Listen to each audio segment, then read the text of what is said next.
कहानी की शुरुआत एक बच्चे की आवाज से होती है जो बताता है कि साल 2019 दुनिया के लिए बहुत ही खतरनाक साबित हुआ था, क्योंकि इसी साल बहुत सी प्राकृतिक आपदाओं ने पृथ्वी पर काफी खतरनाक तबाही मचाई थी। एक तरफ जहां भूकंप ने जमीन को कांपने पर मजबूर कर दिया था, तो वहीं दूसरी तरफ पानी का सैलाब शहरों को अपने साथ बहा ले गया। दुनिया के कई शहर पूरी तरह पानी में समा गए और अगर ऐसा ही चलता रहा तो हमारी ये पृथ्वी कुछ ही सालों में खत्म हो जाएगी। ग्लोबल वार्मिंग की वजह से दुनिया पूरी तरह बदल चुकी थी। कहीं पर हड्डियां जमा देने वाली सर्दी का कहर पड़ा तो कहीं पर आग उगलते सूरज की भयंकर गर्मी का लोगों ने सामना किया। ग्लोबल वार्मिंग के कारण लोगों का अब जीना ही मुश्किल हो गया था। लाखों की संख्या में इंसान, जानवर और सभी जीव जंतु अपनी जान गंवाने लगे, जिसका अंजाम ये हुआ कि पृथ्वी की आबादी अब बहुत ही तेजी से घट रही है। अब इस समस्या को देखते हुए दुनिया के सारे बड़े देश मिलकर आगे आते हैं, जिसमें से हमारा इंडिया भी एक था। दुनिया को बचाने के लिए अब करीब 27 देशों ने मिलकर काम करने का फैसला किया ताकि इस प्रॉब्लम से जल्द दुनिया को बचाया जा सके। इसी नेक इरादे के साथ अब सभी देश अपने अपने एक्सपर्ट्स और होशियार साइंटिस्ट की एक टीम बनाते हैं और इस टीम का लीडर बनाया जाता है जैक को। इस प्रॉब्लम को सोल्व करने के लिए अब सभी लोग एक मीटिंग रखते हैं, जिसमें आपसी सहमति से फैसला किया जाता है कि अब पृथ्वी के ऑर्बिट में एक सैटेलाइट भेजी जाएगी। दरअसल ये सैटेलाइट हजारों सैटेलाइट का एक नेटवर्क था, जिसे अंतरिक्ष में इसलिए इंस्टॉल किया जाएगा ताकि ये पृथ्वी के हर एक मौसम को, पृथ्वी पर आने वाली हर एक प्राकृतिक आपदा को पहले से ही जानकर साइंटिस्ट को इन्फॉर्म कर सके। अब दोस्तों, यह इन्वेंशन किसी चमत्कार से कम नहीं था। इस सैटेलाइट को नाम दिया जाता है डच बॉय और ये सैटेलाइट न सिर्फ डिजास्टर्स को प्रेडिक्ट कर सकती थी, बल्कि इसकी सबसे खास बात ये थी कि डिजास्टर्स को मॉनिटर करके उसे पूरी तरह खत्म कर सकती थी। यानी सैटेलाइट को सेट करने के बाद पृथ्वी पर जो प्राकृतिक आपदाओं की कतार लगी हुई है,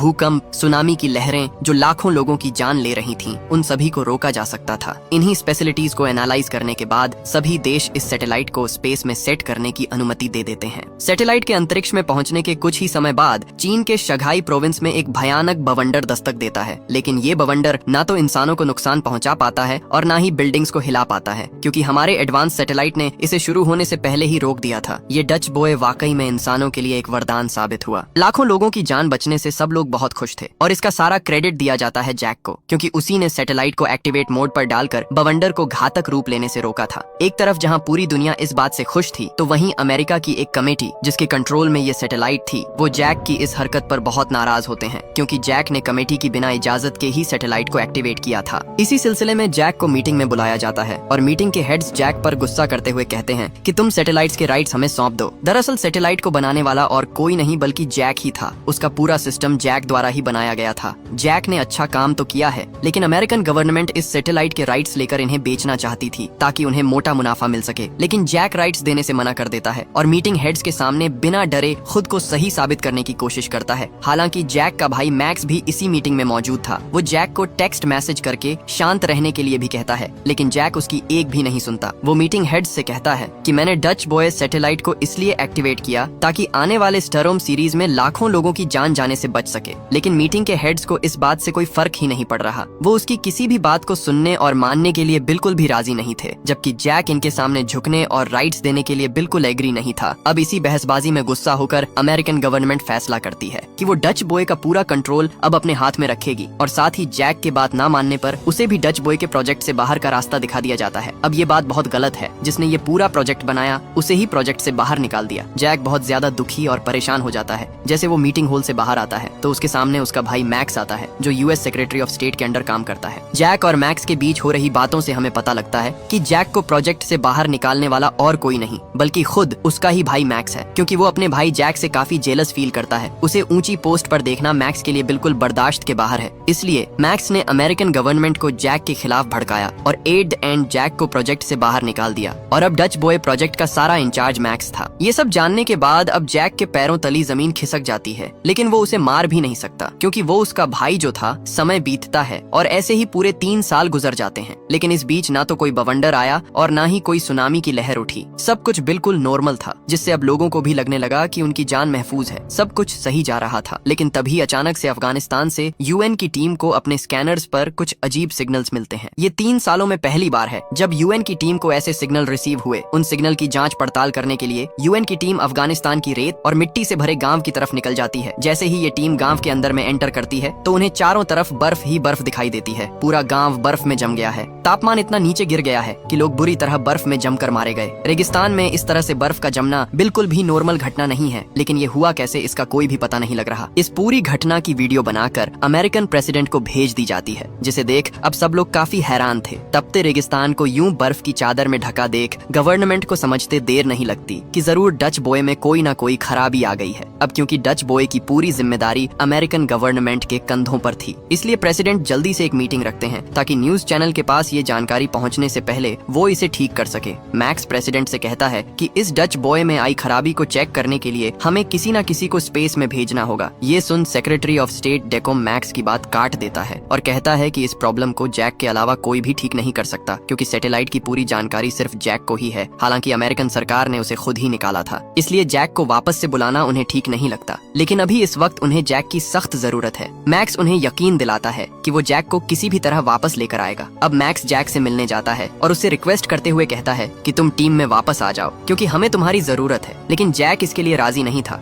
ये देख मैक्स उसे अपनी बातों के जाल में फंसाते हुए कहता है कि ये सैटेलाइट तुमने ही बनाया है। अगर वाकई में कोई टेक्निकल प्रॉब्लम आई है तो इसका सारा इल्जाम तुम पर ही लगाया जाएगा। मैक्स की बात सुन जैक भी अब सोच में पड़ जाता है और अपनी इमेज को खराब होने से बचाने के लिए उसे टीम में शामिल होना पड़ता है। दरअसल जैक ने जिस सैटेलाइट को क्रिएट किया था वो बहुत ही बड़ी सैटेलाइट थी। ये सैटेलाइट्स का एक पूरा नेटवर्क था जिसके अंदर बहुत सारी छोटी छोटी सैटेलाइट्स मौजूद थी और ये सारी सैटेलाइट अलग अलग देशों के लिए काम करती हैं। जैक के वापस आने से पहले अमेरिकन गवर्नमेंट एक इंडियन इंजीनियर जिसका नाम हबीब था उसे सैटेलाइट की जांच करने के लिए भेज देती है। हबीब जल्दी जल्दी प्रॉब्लम का पता लगाने के लिए सैटेलाइट का डाटा इकट्ठा करना शुरू कर देता है और इस पूरे डाटा को एक हार्ड ड्राइव में महफूज रख के एक सेफ जगह पर रख देता है। लेकिन जैसे ही वो सैटेलाइट के एक मॉड्यूल से गुजरता है, दरवाजे अपने आप बंद होना शुरू हो जाते हैं। गिलास से बने दरवाजे लाइन बाय लाइन खुलने लगते हैं और एनर्जी फोर्स ज्यादा होने की वजह से हबीब अंतरिक्ष से बाहर चला जाता है और उसकी बेरहमी से मौत हो जाती है। अब इस घटना को देख के ऐसा लगता है कि मानो ये कोई इत्तेफाक या कोई खराबी नहीं थी, बल्कि एक सोची समझी साजिश है। वहीं दूसरी तरफ हमें हांगकांग का नजारा दिखाया जाता है, जहां गर्मी इस कदर बढ़ गई थी कि लोगों का जीना मुश्किल हो गया था। इस बीच हम लोंग नाम के एक शख्स को देखते हैं जो कि फ्रिज से कुछ सामान निकालता है, लेकिन वो देखता है कि उसकी बिल्ली बार बार जबरदस्ती फ्रिज के अंदर जाने की कोशिश कर रही है, जो कि थोड़ा अजीब है। और जैसे ही वो मार्केट से खरीदारी करने के बाद बाहर आता है तो उसके हाथ से अंडे जमीन पर गिर जाते हैं और भयंकर गर्मी के कारण ये अंडे तुरंत ऑमलेट में तब्दील होने लगते हैं। ये देख लोंग बिल्कुल हैरान है और तभी उसे धरती हिलती हुई महसूस होती है। इससे पहले कि वो कुछ सोच पाता है कि इतने में जमीन से आग की बड़ी बड़ी लपटें ऊपर उठने लगती है। टेम्परेचर एकदम से 100 के पार हो जाता है और अब लॉन्ग जल्दी से अपनी गाड़ी में बैठकर यहाँ से भाग निकलता है और रास्ते में हम देखते हैं कि कई लोग अपनी जान गंवा चुके हैं। धरती फट रही है और बड़ी बड़ी बिल्डिंग्स तबाह हो चुकी हैं। लेकिन लॉन्ग जैसे ही कुछ किलोमीटर आगे जाता है तो अब टेम्परेचर बिल्कुल नॉर्मल था, यानी कि शहर का एक हिस्सा भयंकर गर्म हो चुका है तो वहीं दूसरा हिस्सा बिल्कुल नॉर्मल था। अब यहाँ से सीन शिफ्ट होता है जैक पर, जो कि अपनी बेटी से मिलता है और उसे वापस आने का वादा कर वो रॉकेट में सवार होकर डच बॉय को चेक करने के लिए रवाना हो जाता है। कुछ देर का सफर तय करने के बाद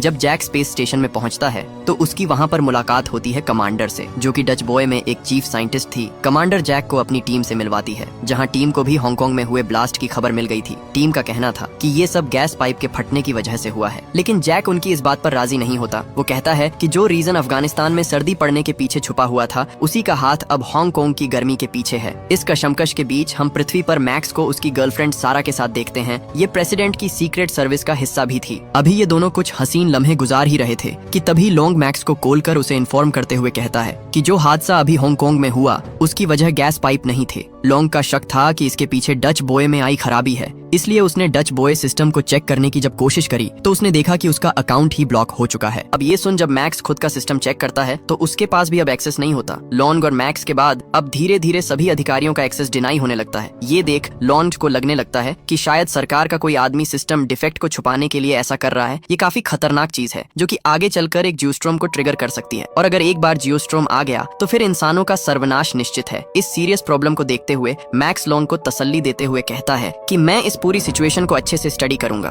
फोन कट करने के बाद सारा मैक्स के पास आती है और उसे बताती है कि गवर्नमेंट ने तुरंत एक मीटिंग बुलाई है और इससे ब्रीफिंग का फैसला किया है, लेकिन इतनी जल्दीबाजी में क्यों? यही बात मैक्स को समझ नहीं आती। इधर हम लॉन्ग को देखते हैं जो अब भी ऑफिस में बैठा सिस्टम को लॉग इन करने की कोशिश में लगा हुआ है, लेकिन अचानक से पूरे ऑफिस की लाइट गुल हो जाती है और कुछ लोग टॉर्च लेकर ऑफिस में दाखिल होते हैं। इन्हें देख लॉन्ग जल्दी से खुद एक सेफ प्लेस में छुप जाता है और खामोशी से अपना सारा डाटा चोरी होते हुए देखता है। यहीं पर हैकर्स के बीच हो रही बात से लॉन्ग को पता चलता है कि ये वही हैकर्स हैं जिन्होंने डच बॉय को अपने कंट्रोल में ले लिया है। दूसरी तरफ हम डेकम को देखते हैं जो जैक को इन्फॉर्म करते हुए कहता है कि सैटेलाइट में कुछ तो गड़बड़ आ गई है। जिसके चलते हमारा एक इंजीनियर भी मारा गया है। इसलिए अब डेकॉम जैक को इस प्रॉब्लम के बारे में जानकारी जुटाने की जिम्मेदारी देता है। इसके साथ ही जैक को हांगकांग और अफगानिस्तान के बदलते मौसम की वजह भी जाननी थी। ऑर्डर मिलते ही जैक अपना काम शुरू कर देता है और पूरी टीम के साथ मिलकर डच बॉय में लगी अलग अलग देशों के सैटेलाइट की जांच करना शुरू कर देता है, ताकि ये जान सके कि आखिर कौन सी सैटेलाइट में खराबी आई है। लेकिन उसे किसी भी सैटेलाइट में खराबी नजर नहीं आती, तो अब वो मेन सैटेलाइट को जांच करने का फैसला करता है। चेक करने पर खुलासा होता है कि डच बॉय सिस्टम को इस तरह से प्रोग्राम किया गया है जिससे अफगानिस्तान में बेतहाशा सर्दी पड़े तो वहीं हांगकांग में भीषण गर्मी। लेकिन ये सब प्रोग्राम किसने सेट किया और इसके पीछे उसका क्या मकसद था, यही बात जैक के समझ में नहीं आ रही है। इधर हम पृथ्वी पर लोंग को देखते हैं, जो कि डाटा चोरी होने के बाद सीधा जैक के भाई मैक्स को फोन मिलाता है और इस सीक्रेट कॉलिंग में मैक्स से कहता है कि मेरे पास एक बहुत ही जरूरी इन्फॉर्मेशन है जिसे मैं सिर्फ मिलकर ही बता पाऊंगा, इसलिए तुम मुझे अभी न्यूयॉर्क में मिलो। लोंग की घबराहट को देख मैक्स भी लोंग से मिलने सारा के साथ न्यूयॉर्क की तरफ रवाना हो जाता है। कुछ ही देर में जैसे ये दोनों लोंग के पास पहुंचते हैं तो तभी एक आदमी लोंग को जोरदार धक्का मारकर कार के सामने फेंक देता है और इस एक्सीडेंट में अब लोंग की हालत बहुत ही ज्यादा नाजुक हो जाती है। ये देख यहाँ पर मौजूद सब लोग दंग रह जाते हैं और मैक्स जल्दी से भागकर उसके पास जाता है, लेकिन लोंग अब बचने की हालत में नहीं है। वो अपनी आखिरी सांसें गिन रहा है और मरते वक्त लोंग मैक्स को हैकर का नाम बताने की भी कोशिश करता है, पर अफसोस की चंद सेकंड में ही उसकी मौत हो जाती है और हैकर का नाम एक राज बन के रह जाता है। इधर हम स्पेस में जैक को देखते हैं, जो अपनी टीम के साथ सैटेलाइट की प्रॉब्लम को सोल्व करने में लगा हुआ है, लेकिन कोई भी सुराग उसके हाथ नहीं लगता। इसी बीच जैक को वो इंडियन इंजीनियर याद आता है जो कि जैक से पहले सैटेलाइट को ठीक करने के लिए गया था। उसे पता लगता है कि उस इंजीनियर ने सैटेलाइट के सारे डाटा को एक हार्ड ड्राइव में कॉपी किया था, जो कि अब जैक के काम आ सकता है। इसलिए अब जैक उस हार्ड ड्राइव को पाने की जद्दोजहद में लग जाता है और आखिरकार वो हार्ड ड्राइव उसे मिल भी जाती है, जिसे तुरंत जैक एग्जामिन करने लगता है। और जैसे ही वो सिस्टम में उस हार्ड ड्राइव को डालता है तो एक बहुत ही बड़ा चौंका देने वाला खुलासा होता है और अब जैक पूरी तरह स्तब्ध है। दरअसल जैक को पता चलता है कि मैन डच बॉय सैटेलाइट में एक वायरस मौजूद है और ये वायरस किसी ने जानबूझकर इसके अंदर डाला हुआ है। सिर्फ यही नहीं, हैकर ने सभी के एक्सेस को भी प्रोग्राम से हटा दिया है ताकि किसी को भी कोई जानकारी ना मिल सके। ये वायरस इस तरह से डाला गया था जिससे सैटेलाइट को कमांड देकर पृथ्वी के अलग अलग हिस्सों में तापमान को बढ़ाया और घटाया जा सके, जैसा कि तब अफगानिस्तान और हांगकांग में देखने को मिला था। ये सब जानने के बाद जैक का अब सारा शक अमेरिकन प्रेसिडेंट पर होता है। उसे लगता है कि प्रेसिडेंट ने ये सब इसलिए किया है ताकि दूसरे देशों को नुकसान पहुंचाकर वो अपने देश अमेरिका को सबसे ज्यादा पावरफुल बना सके। अब इसी सिलसिले में जैक मैक्स से भी बात करता है और उसे भी डच बॉय में वायरस होने की इन्फॉर्मेशन देता है। वो प्रेसिडेंट के ऊपर शक जताते हुए कहता है कि ये सारा खेल प्रेसिडेंट की रची गई साजिश हो सकती है। प्रेसिडेंट सिर्फ उसे ही जिंदा रहने का मौका देगा जो उसके इशारों पर नाचेगा, इसलिए सिर्फ वही लोग जिंदा रहेंगे जो कि प्रेसिडेंट का हुक्म मानेंगे। अब जैक की ये बात सुन मैक्स को वैसे तो उस पर कोई यकीन नहीं होता कि प्रेसिडेंट ये सब भी कर सकते हैं, लेकिन फिर भी वो सच्चाई का पता लगाने का फैसला करता है। डच बॉय में आई खराबी का कारण हैकर्स थे जिन्होंने डच बॉय में वायरस डालकर उसे हैक कर लिया। तो अब मैक्स भी सीधे अपने एक हैकर के पास पहुंचता है। वो डच बॉय के प्रोग्राम को चेक करने के बाद उसे बताती है कि वाकई में ये सैटेलाइट हैक हो गई है और जैक ने जो भी उसे वायरस के बारे में बताया वो सब बिल्कुल सही है। किसी ने डच बॉय को एक पावरफुल और डेंजरस वेपन में तब्दील कर दिया है। अब ये डच बॉय जियोस्ट्रोम को कंट्रोल करने वाले सैटेलाइट नहीं बल्कि देशों को तबाह करने वाला वेपन बन गया है। एक आविष्कार जिसे कभी इंसानों के लिए बनाया गया था वो अब इंसानों के लिए ही सबसे बड़ा खतरा बन गया है। हैकर की ये बात सुन मैक्स के पैरों तले जमीन खिसक जाती है। ये समझते उसे देर नहीं लगती कि जरूर इस गड़बड़ी के पीछे किसी पॉलिटिकल पावर का हाथ छिपा हुआ है। इधर जैक को सैटेलाइट में एक नोटिफिकेशन मिलती है जिससे पता चलता है कि डच बॉय सैटेलाइट अब पूरी तरह से आउट ऑफ कंट्रोल हो गई है और इसके साथ जो छोटी छोटी मिसाइल्स हैं ये अब उन्हें भी कंट्रोल नहीं कर रही है, जिसका नतीजा ये होगा कि पृथ्वी पर तापमान अब बुरी तरह बदलने लगेगा जिससे पूरी पृथ्वी तबाह हो जाएगी। अब इस प्रॉब्लम को आगे बढ़ने से पहले जैक इस पर लगाम लगाने की कोशिश करता है, लेकिन अब कोई भी रास्ता नहीं बचा है। तो अब वो फैसला करता है कि डच बॉय को वायरस से मुक्त करने के लिए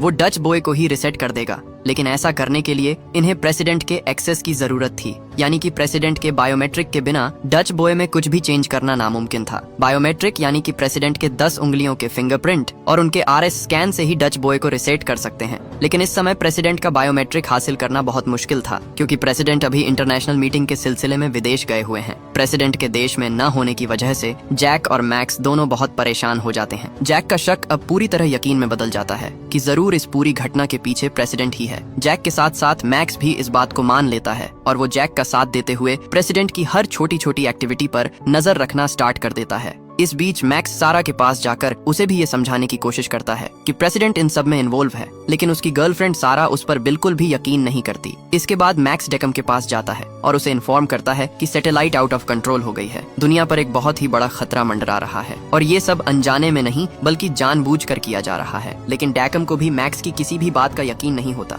अपनी बात को सही साबित करने के लिए मैक्स उसे कुछ जरूरी डाटा दिखाता है, जिसे देख अब डेकम पूरी तरह हैरान है और बड़ी हैरानी के साथ पूछता है कि तुम्हें ये सब कैसे और कब पता चला। इन्हीं सवालों के बीच में डेकम अब प्रोजेक्ट का नाम भी रिवील कर देता है, जिससे अब मैक्स समझ जाता है कि इस गड़बड़ी के पीछे यही पावरफुल लोग छिपे हुए हैं। इसलिए अचानक से डेकोम ने प्रोजेक्ट का नाम भी रिवील कर दिया। मैक्स के हाव भाव को देख डेकम को भी पता लग जाता है कि मैक्स उनकी सारी सच्चाई जान चुका है, इसलिए मैक्स अब उनके लिए बहुत बड़ी मुसीबत खड़ी कर सकता है। इसी बात को सोचकर डेकम मैक्स को अपनी बातों के जाल में फंसाकर एक जगह पर ले जाता है। हालांकि मैक्स भी समझ गया है कि उसकी जान अब खतरे में है। जैसे ही मैक्स रूम के अंदर एंटर करता है, डेकम जल्दी से गन निकालकर उसे शूट करने की कोशिश करता है, पर गोलियों का शिकार बनने से पहले मैक्स जल्दी से दरवाजा बंद कर अंदर छुप जाता है। डेकम उसे बाहर निकालने की कोशिश में लगा रहता है, लेकिन मैक्स तब तक कमरे से बाहर नहीं आता जब तक कि डेकम थक हार कर यहाँ से चला नहीं जाता। डेकम के जाने के थोड़ी देर बाद ही मैक्स जल्दी से सारे के पास पहुंचता है और उसे बताता है कि सैटेलाइट में आई खराबी के पीछे और कोई नहीं बल्कि हमारे सीनियर अधिकारी डेकम का ही हाथ है, जो कि प्रेसिडेंट को भी मारना चाहता है। हालांकि शुरू में तो सबको यही लग रहा था कि सब प्रॉब्लम के पीछे प्रेसिडेंट है, लेकिन सच्चाई ये है कि ये पूरा खेल डेकम ने ही रचा था, जो कि प्रेसिडेंट को भी मारना चाहता है। हालांकि ये प्रेसिडेंट का काफी खास आदमी है, लेकिन ये उसे ही मारना चाहता है। उसका प्लान था प्रेसिडेंट को मारना। डेकम प्रेसिडेंट को मारकर खुद प्रेसिडेंट बनना चाहता है, इसलिए मैक्स अब प्रेसिडेंट को बचाने का फैसला करता है। अब क्योंकि सारा प्रेसिडेंट की सिक्योरिटी गार्ड थी, इसलिए वो मैक्स की हेल्प बड़ी आसानी से कर सकती थी।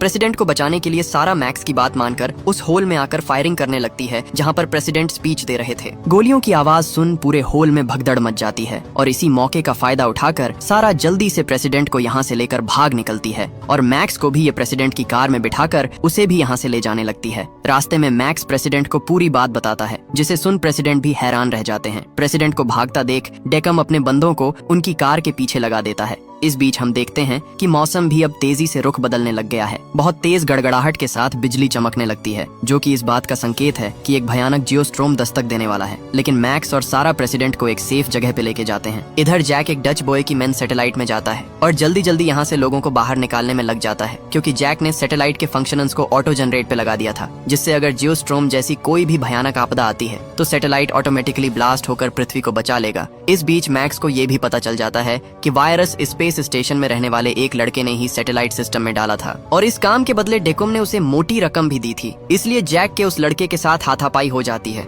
इस फाइट की वजह से एक खास सिस्टम चकनाचूर हो जाता है और गलती से एक दरवाजे का बटन दब जाता है। दरवाजे के खुलते ही एक एनर्जी फोर्स अंदर दाखिल होती है और उस लड़के को ठीक उसी तरह स्पेस में बाहर खींच के लेके जाती है जैसे कि पहले इंजीनियर गया था, और इस वजह से ये लड़का भी अंतरिक्ष की दुनिया में ही मारा गया। इधर हम पृथ्वी का नजारा देखते हैं, जहाँ हालात बद से बदतर होते जा रहे थे। सुनामी और भूकंप ने पृथ्वी को दहला कर रख दिया था और लोग बड़ी संख्या में अपनी जान गंवा रहे थे। जब ये बात स्पेस में मौजूद कमांडर और उसकी टीम को पता चलती है तो कमांडर जैक से कहती है कि यहाँ पर बैठकर पृथ्वी को बचाना अब नामुमकिन हो गया है। हम सबको पृथ्वी पर जाकर ही हालात का जायजा लेना होगा। लेकिन जैक अच्छी तरह से जानता है कि पृथ्वी पर जाकर वो मरने के सिवा कुछ भी नहीं कर पाएंगे, तो जैक पृथ्वी पर ना जाकर सैटेलाइट को ही ठीक करने का फैसला करता है ताकि वो पृथ्वी को बचा सके। जैक अपने बाकी साथियों को पृथ्वी पर जाकर हालात को काबू करने का ऑर्डर देता है और सब लोग जैक की बात मानकर जल्दी से पृथ्वी पर जाने की तैयारी करने लगते हैं। इधर हम पृथ्वी पर डेकों को देखते हैं, जो प्रेसिडेंट को मारने के लिए उसके पास ही आ गया था, पर इससे पहले कि ये कुछ कर पाता सारा जल्दी से आकर डेकम को ही पकड़ लेती है।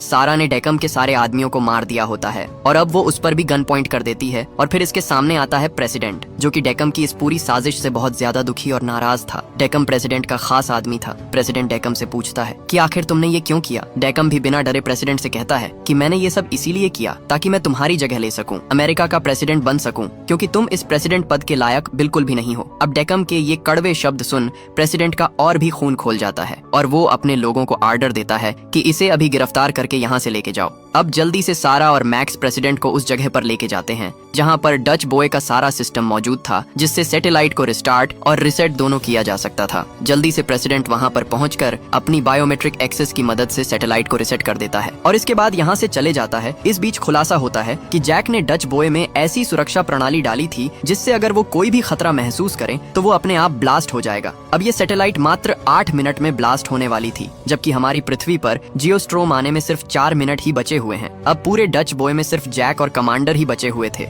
कमांडर भी जैक के साथ इसीलिए है क्योंकि वो उसे पसंद करने लग गई है। कुछ ही मिनट बाद धरती पर जियोस्ट्रोम दस्तक दे देता है और इसकी शुरुआत होती है भयानक सुनामी से। ऊंची ऊंची बिल्डिंग धराशायी होनी शुरू हो जाती है। मुंबई में विशाल बवंडर उठने लगते हैं, जबकि टोक्यो में बड़े बड़े औलों की बरसात होना शुरू हो जाती है। मास्को में एकदम से भयंकर गर्मी पड़ने लग गई है, तो वहीं दुबई जो कि एक रेगिस्तान है, वहां पर भी पानी का सैलाब आ गया है। दुनिया की सबसे ऊंची बिल्डिंग बुर्ज खलीफा भी अब टूट गई है, जबकि डच बॉय से अटैच कई सारी सैटेलाइट्स भी अब डिस्ट्रॉय होना शुरू हो जाती है। इसीलिए जैक अपने साथी के साथ इसके फटने से पहले यहाँ से भागने की कोशिश करता है और एक कैप्सूल में बैठकर वो इससे बाहर निकलने में कामयाब रहता है। जैसे ये लोग बाहर निकलते हैं तो वैसे ही पूरा डच बॉय सैटेलाइट एक जोरदार धमाका करता है और पूरी सैटेलाइट ब्लास्ट हो जाती है। धरती पर बैठे सब लोगों को लगता है कि जैक इस धमाके में मारा गया, लेकिन असल में तो जैक को कोई भी नुकसान नहीं होता, बल्कि ये तो सुरक्षित धरती पर लैंड कर जाते हैं। अब डच बॉय जैसे ही ब्लास्ट होता है तो जियोस्टार्म एकदम से रुक जाता है। सैटेलाइट के ब्लास्ट होने के बाद धरती पर आई प्राकृतिक आपदाओं में तेजी से गिरावट आती है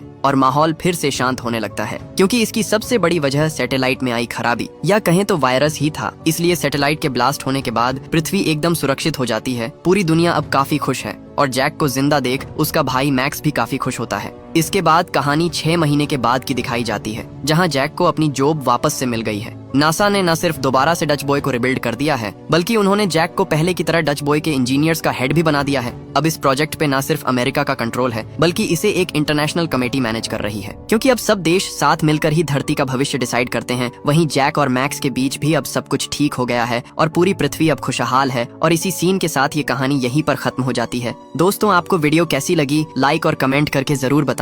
मिलते हैं अगली शानदार वीडियो में, तब तक के लिए सब्सक्राइब बटन दबा दो।